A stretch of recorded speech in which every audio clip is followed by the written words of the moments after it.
America में राष्ट्रपति चुनाव की वह घड़ी भी आ गई है जिसका सभी को बेसब्री से इंतजार था। 5 नवंबर यानी मंगलवार को करोड़ों अमेरिकी जनता मतदान करेगी और दोनों उम्मीदवारों डेमोक्रेट कमला हैरिस और रिपब्लिकन डोनाल्ड ट्रंप की चुनावी किस्मत पर अपना फैसला सुनाएगी। यह फैसला अमेरिका के लिए तो होगा ही, दुनिया भी इससे अछूती नहीं रहेगी। ट्रंप और हैरिस में से किसी एक को राष्ट्रपति बनना है। राष्ट्रपति पद पर दोनों के मायने और उसका असर घरेलू और वैश्विक दोनों मोर्चों पर अलग अलग होंगे। इन दोनों मोर्चों पर अब तक अर्ली वोटिंग में 7.5 करोड़ मतदाता अपना फैसला सुना चुके हैं। बाकी अमेरिकी नागरिक आधिकारिक वोटिंग के दिन यानी 5 नवंबर को वोट डालने जा रहे हैं। अमेरिका में 47वां राष्ट्रपति कौन बनता है, इसका व्यापक असर दुनिया पर देखने को मिलेगा। यही वजह है कि दुनिया भर का मीडिया और देश इस चुनाव पर बहुत करीबी नज़र बनाए हुए हैं। सर्वे और रेटिंग में कौन आगे है, इसे जानने और समझने की दिलचस्पी शुरू से ही देखी गई है। अमेरिका दुनिया का सबसे पुराना लोकतंत्र है और सबसे शक्तिशाली भी।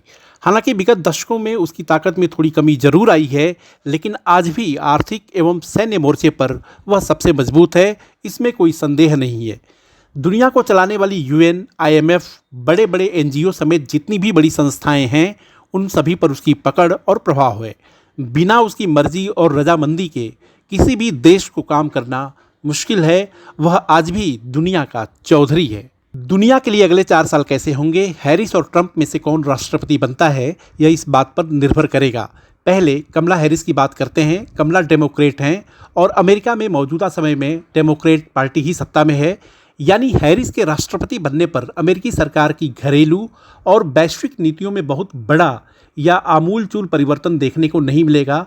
हाँ, कमला ने जो चुनावी वादे किए हैं उन्हें पूरा करने के लिए वे आगे बढ़ेंगी, जैसा कि उन्होंने माइग्रेशन, अबॉर्शन, टैक्स और युद्ध पर किया है। व्हाइट हाउस के प्रशासन और विदेश नीति में बहुत हद तक बाइडेन प्रशासन वाली नीतियां ही जारी रह सकती हैं। युद्ध के मोर्चे पर रूस, Ukraine, Israel, Hamas, Hezbollah, Iran जंग और संघर्ष चलता रहेगा। यूक्रेन के लिए हैरिस आगे भी आर्थिक फंड का बंदोबस्त करती रहेंगी और इस वजह से रूस यूक्रेन युद्ध जारी रहेगा।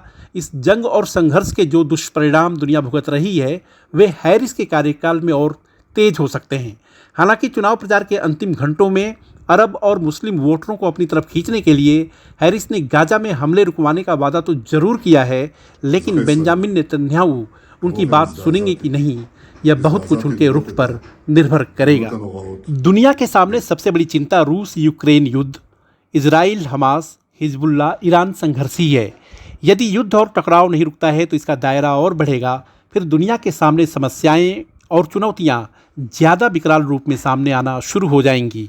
अमेरिका और उसके नेतृत्व वाले नाटो देशों की अभी जो नीति है वह रूस को चीन की तरफ ज़्यादा धकेल रही है। यह खासकर भारत के लिए ठीक नहीं है। भारत के लिए एक बड़ा मसला संयुक्त राष्ट्र सुरक्षा परिषद यानी UNSC की स्थायी सदस्यता भारत के लिए एक बड़ा मुद्दा है। व्हाइट हाउस में ट्रंप हो या हैरिस, भारत चाहेगा कि UNSC में सुधारों को तेज़ी से आगे बढ़ाने और भारत को स्थायी सदस्यता दिलाने में अमेरिका अपने प्रभाव का इस्तेमाल जरूर करे। व्हाइट हाउस में यदि ट्रंप की वापसी होती है तो अमेरिकी प्रशासन की नीतियों में बड़ा बदलाव देखने को मिल सकता है। खासकर युद्ध पर ट्रंप बड़ा और चौंकाने वाला फैसला करा सकते हैं, जैसा कि उन्होंने रूस यूक्रेन युद्ध रुकवाने और अरब देशों में शांति लाने का वादा किया है। युद्धों पर ट्रंप की राय भारतीय हितों के अनुकूल है। भारत भी युद्ध खत्म कराना चाहता है। प्रधानमंत्री नरेंद्र मोदी इसके लिए लगातार प्रयास भी कर रहे हैं। ट्रंप अपने चुनाव प्रचार में कई बार भारत और PM मोदी की प्रशंसा कर चुके हैं, लेकिन वीज़ा, अप्रवासन और कारोबार समेत कई ऐसे मुद्दे हैं जिन पर ट्रंप भारत या किसी भी देश को रियायत देने के मूड में नहीं है। खासकर भारतीय उत्पादों पर टैक्स बढ़ाने की बात वो कई बार कह चुके हैं। बावजूद इसके जानकारों का मानना है कि ट्रंप के कार्यकाल में भारत अमेरिका के द्विपक्षीय रिश्ते और रणनीतिक सहयोग एवं साझेदारी ज़्यादा मजबूत होगी। ट्रंप के साथ मोदी की केमिस्ट्री भी अच्छी है। सितंबर 2019 में टेक्सास में आयोजित हाउडी मोदी कार्यक्रम आज भी लोगों के जेहन में ताज़ा है। दूसरा, ट्रंप भी मानते हैं कि अमेरिका और यूरोप के लिए चुनौती और दुश्मन रूस नहीं बल्कि चीन है। यह बहुत बड़ी बात है। राष्ट्रपति बनने के बाद ट्रंप अपने इस नज़रिए के साथ यदि आगे बढ़े तो इससे पूरा जियोपॉलिटिक्स बदलने लग जाएगा। जानकार मानते हैं कि वीज़ा पर ट्रंप की नीति दक्षिणपंथी रिपब्लिकन पार्टी की संरक्षणवादी नीतियों की वजह से है।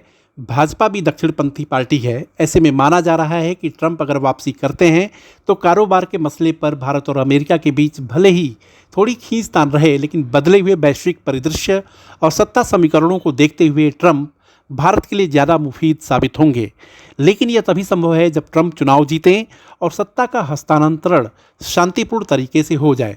चुनाव नतीजों को ट्रंप यदि पिछली बार की तरह स्वीकार नहीं करते हैं और मामला 2020 की तरफ कोर्ट तक जाता है तो कैपिटल हिल जैसा हिंसक नज़ारा एक बार फिर देखने को मिल सकता है। हो सकता है कि रिपब्लिकन समर्थक एक बार फिर उपद्रव और हिंसा पर उतारू हो जाएं। ऐसा होने पर दुनिया भर में एक गलत संदेश जाएगा, क्योंकि दुनिया के सबसे पुराने लोकतंत्र और लोकतंत्र का पाठ पढ़ाने वाले देश में यदि चुनाव नतीजों को नहीं स्वीकारा जाएगा तो दुनिया क्या नज़ीर लेगी। वीडियो को लाइक, शेयर और सब्सक्राइब करें और हाँ, कमेंट भी ज़रूर करें। देखते रहिए इंडिया अड्डा।